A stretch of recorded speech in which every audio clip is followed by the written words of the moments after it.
Hi అండి, అందరికీ నమస్కారం. Welcome to my channel. ఈ వీడియోలో ఏపీ ప్రభుత్వ ఉద్యోగులకు మరియు పెన్షనర్లకు పెండింగ్ సమస్యలపై అసెంబ్లీలో గలం విప్పిన చంద్రశేఖర్ రెడ్డి పర్వతరెడ్డి అండి.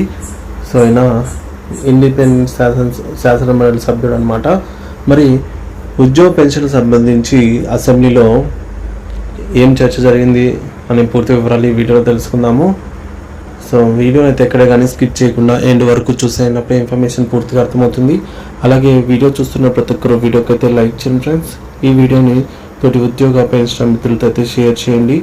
కొత్తగా మన ఛానల్ని చూస్తున్నారు, ఇంకా ఎవరైనా సబ్స్క్రైబ్ చేసుకోకుంటే వెంటనే మన ఛానల్ని అయితే సబ్స్క్రైబ్ చేసుకోండి. సో దీని ద్వారా నేను చేసే లేటెస్ట్ వీడియోస్ అన్నీ మీ వరకు రీచ్ అవుతాయి. ఇక ఆలస్యం చేయకుండా వివరాల్లోకి అయితే వెళ్ళిపోదాము ఫ్రెండ్స్. ఇక విషయానికి వచ్చినట్లయితే ఆంధ్రప్రదేశ్ శాసనమండలిలో ఉద్యోగులు పెన్షనర్ల పెండింగ్ సమస్యలపై సర్వత్రా శాసనమండలి సభ్యులు శ్రీ చంద్రశేఖర్ రెడ్డి పర్వతరెడ్డి గారు చేసిన కీలక వ్యాఖ్యలు, వాటి పూర్తి వివరాలు తెలుసుకున్నాము. ఉద్యోగ పెన్షన్ల పెండింగ్ సమస్యలపై శాసనమండలిలో గలమెత్తినటువంటి శ్రీ చంద్రశేఖర్ రెడ్డి పర్వతరెడ్డి. సో ఇక్కడ చూసుకోవచ్చు ఫ్రెండ్స్.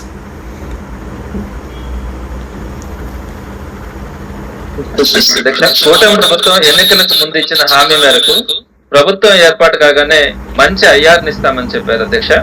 ప్రభుత్వం ఏర్పడి సుమారుగా 16 నెలలు అయింది. గడువు పూర్తయి 2 సంవత్సరాలు అవుతా ఉంది. అయినా ఇప్పటి వరకు ప్రభుత్వం ఐఆర్ గురించి ఆలోచించట్లేదు అధ్యక్ష. అలానే 6 నెలల్లో పిఆర్సీ ఇస్తామని కూడా చెప్తున్నారు. పిఆర్సీ కమిషన్ కూడా ఇంకా ఏర్పాటు చేయాల.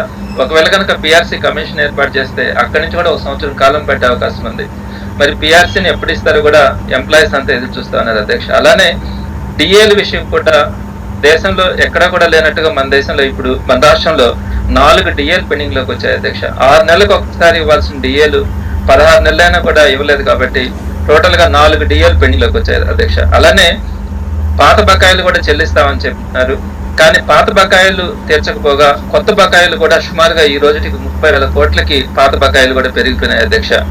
కాబట్టి తక్షణమే పెండింగ్ లో ఉన్న 4 డిఏలు, అలానే ఆలస్యం చేయకుండా చెప్పిన మాట ప్రకారం 30% ఐఆర్ను, వెంటనే 12వ పిఆర్సీని అమలు చేయడానికి కావాల్సినటువంటి చర్యలను వీలైనంత త్వరగా 30,000 కోట్ల ఉద్యోగస్తుల బకాయిలను వెంటనే విడుదల చేయాలని మీ ద్వారా ప్రభుత్వాన్ని కోరుతున్నాను అధ్యక్ష. సో చూసారు కదా ఫ్రెండ్స్, చంద్రశేఖర్ రెడ్డి గారు అసెంబ్లీలో అధ్యక్ష రాష్ట్రంలోని ఉద్యోగులు పెన్షన్లో ఎదుర్కొంటున్న తీవ్రమైన సమస్యలను ఈ గౌరవ సభ దృష్టికి తీసుకురావాలనుకుంటున్నాను అంటూ ప్రసంగించారు. ప్రభుత్వం ఎన్నికల ముందు ఇచ్చిన హామీలు అమల్లో జరుగుతున్నటువంటి జాప్యం, ఉద్యోగుల ఆర్థిక భారం పైన కొన్ని కీలక వ్యాఖ్యలను అయితే చేయదలిచానని మొదలుపెట్టారు. ముఖ్యంగా ఇంటీరియం రిలీఫ్ జాప్యం, ప్రభుత్వ హామీల ఉల్లంఘన. అధ్యక్ష, ప్రభుత్వం ఎన్నికల ముందు అధికారంలోకి వచ్చిన వెంటనే మేనిఫెస్టోలో సైతం ప్రకటించిన అంశం ఏంటంటే అధికారంలోకి వచ్చిన వెంటనే ఉద్యోగులకు మంచి ఇంటీరియం రిలీఫ్ ఇస్తామని హామీ అయితే ఇచ్చింది. సో ప్రభుత్వం ఏర్పాటై దాదాపుగా సుమారు 16 నెలలు పూర్తయిపోయింది. ఈ హామీ అమలు చేయడానికి నిర్ణయించిన గడువు 2 సంవత్సరాలు అవుతోంది. అయినా కూడా ఇప్పటికీ ప్రభుత్వం ఐఆర్ గురించి కనీసం ఆలోచన కూడా చేయకపోవడం అత్యంత విచారకరము. ఉద్యోగులు తీవ్ర నిరాశతో అయితే ఉన్నారు. తక్షణమే హామీ ఇచ్చిన విధంగా ఐఆర్ను ప్రకటించి అమలు చేయాలని డిమాండ్ చేస్తూ ఉన్నారు. తదుపరి పే రివిజన్ కమిషన్ పిఆర్సీ ఏర్పాటులో జాప్యం, ఉద్యోగుల ఆందోళన. అధ్యక్ష, ఐఆర్తో పాటు 6 నెలల్లోపు పే రివిజన్ కమిషన్ పిఆర్సీ ఏర్పాటు చేసి వేతన సవరణ చేస్తామని కూడా ప్రభుత్వం హామీ ఇచ్చింది. కానీ దురదృష్టవశాత్తు ఇప్పటి వరకు పిఆర్సీ కమిషన్ ఏర్పాటుకు ఎలాంటి చర్యలు తీసుకోలేదు. ఒకవేళ ఇప్పుడు కనుక పిఆర్సీ కమిషన్ ఏర్పాటు చేసినా దాని నివేదిక రావడానికి, అమలు చేయడానికి అక్కడి నుంచి మరొక సంవత్సరం కాలం పట్టే అవకాశం ఉంది. కాబట్టి ఈ అనిశ్చితి వల్ల ఉద్యోగులు ఎప్పుడు పిఆర్సీ వస్తుందని ఎదురు చూస్తూ ఆందోళన చెందుతూ ఉన్నారు. ఉద్యోగుల ఆశలను మమ్ము చేయకుండా తక్షణమే పిఆర్సీ కమిషన్ను ఏర్పాటు చేసి వేతన సవరణ ప్రక్రియను వేగవంతం చేయాలని కోరుతున్నాను అని అయితే అన్నారు. తదుపరి డిఏ గురించి అండి. సో డిఏ బకాయిలు అసాధారణ పరిస్థితి.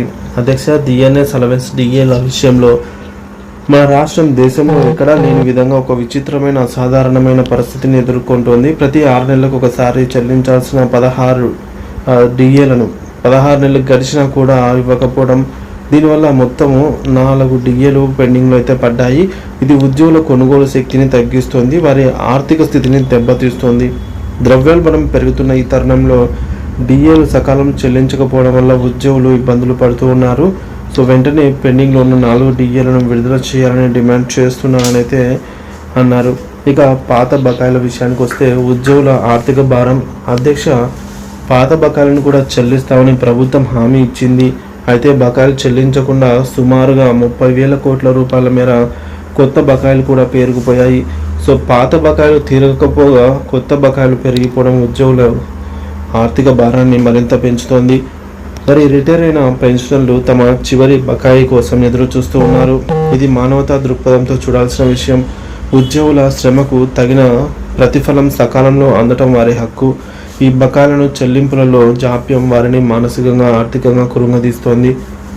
సో మొత్తానికి ప్రభుత్వానికి నా విజ్ఞప్తి, తక్షణ చర్యల ఆవశ్యకత ఏంటంటే, కాబట్టి అధ్యక్ష, మీ ద్వారా నేను ప్రభుత్వానికి తక్షణమే ఈ క్రింది చర్యలు తీసుకోవాలని కోరుతున్నాను అని అయితే అన్నారు. అవేంటంటే, పెండింగ్లో ఉన్న 4 డిఎన్ఎస్ అలవెన్స్లను వెంటనే విడుదల చేయాలి.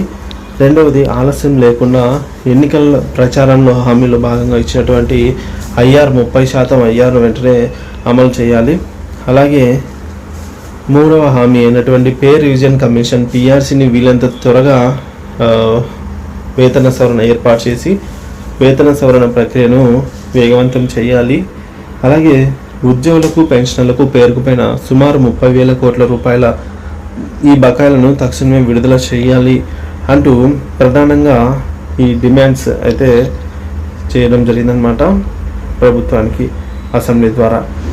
ఇక ఉద్యోగులు పెన్షన్ల సమస్యలు పరిష్కరించడం ద్వారానే వారిలో ఆత్మవిశ్వాసం పెరుగుతుంది. ప్రభుత్వ యంత్రాంగం మరింత సమర్థవంతంగా పనిచేస్తుంది. వారి న్యాయమైన డిమాండ్లను ప్రభుత్వం గౌరవించి తక్షణమే స్పందించాలని కోరుతూ సెలవు తీసుకుంటున్నాను, ధన్యవాదాలు అని చెప్పేసి సో శ్రీ పర్వతిరెడ్డి చంద్రశేఖర్ రెడ్డి గారు అయితే ఈ విధంగా వ్యాఖ్యానించారనమాట.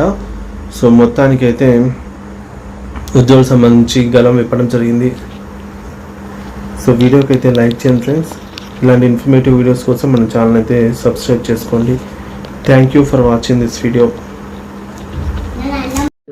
అధ్యక్ష, కూటమి ప్రభుత్వం ఎన్నికలకు ముందు ఇచ్చిన హామీ మేరకు ప్రభుత్వం ఏర్పాటు కాగానే మంచి ఐఆర్ని ఇస్తామని చెప్పారు అధ్యక్ష. ప్రభుత్వం ఏర్పడి సుమారుగా 16 నెలలు అయింది. గడువు పూర్తయి 2 సంవత్సరాలు అవుతా ఉంది. అయినా ఇప్పటి వరకు ప్రభుత్వం ఐఆర్ గురించి ఆలోచించట్లేదు అధ్యక్ష. అలానే 6 నెలల లోపు పిఆర్సీ ఇస్తామని కూడా చెప్పున్నారు. పిఆర్సీ కమిషన్ కూడా ఇంకా ఏర్పాటు చేయాల. ఒకవేళ కనుక పిఆర్సీ కమిషన్ ఏర్పాటు చేస్తే అక్కడి నుంచి కూడా 1 సంవత్సరం కాలం పట్టే అవకాశం ఉంది. మరి పిఆర్సీని ఎప్పుడు ఇస్తారో కూడా ఎంప్లాయీస్ అంతా ఎదురు చూస్తా ఉన్నారు అధ్యక్ష. అలానే డిఏల విషయం కూడా దేశంలో ఎక్కడా కూడా లేనట్టుగా మన దేశంలో ఇప్పుడు మన రాష్ట్రంలో 4 డిఏలు పెండింగ్ లోకి వచ్చాయి అధ్యక్ష. 6 నెలలకు ఒకసారి ఇవ్వాల్సిన డిఏలు 16 నెలలైనా కూడా ఇవ్వలేదు. కాబట్టి టోటల్ గా 4 డిఏలు పెండింగ్ లోకి వచ్చాయి అధ్యక్ష. అలానే పాత బకాయిలు కూడా చెల్లిస్తామని చెప్తున్నారు. కానీ పాత బకాయిలు తీర్చకపోగా కొత్త బకాయిలు కూడా సుమారుగా ఈ రోజుకి 30,000 కోట్లకి పాత బకాయిలు కూడా పెరిగిపోయినాయి అధ్యక్ష. కాబట్టి తక్షణమే పెండింగ్ లో ఉన్న 4 డిఏలు, అలానే ఆలస్యం చేయకుండా చెప్పిన మాట ప్రకారం 30% ఐఆర్ను, వెంటనే 12వ పిఆర్సీని అమలు చేయడానికి కావాల్సినటువంటి చర్యలను వీలైనంత త్వరగా 30,000 కోట్ల ఉద్యోగస్తుల బకాయిలను వెంటనే విడుదల చేయాలని మీ ద్వారా ప్రభుత్వాన్ని కోరుతున్నాను అధ్యక్ష.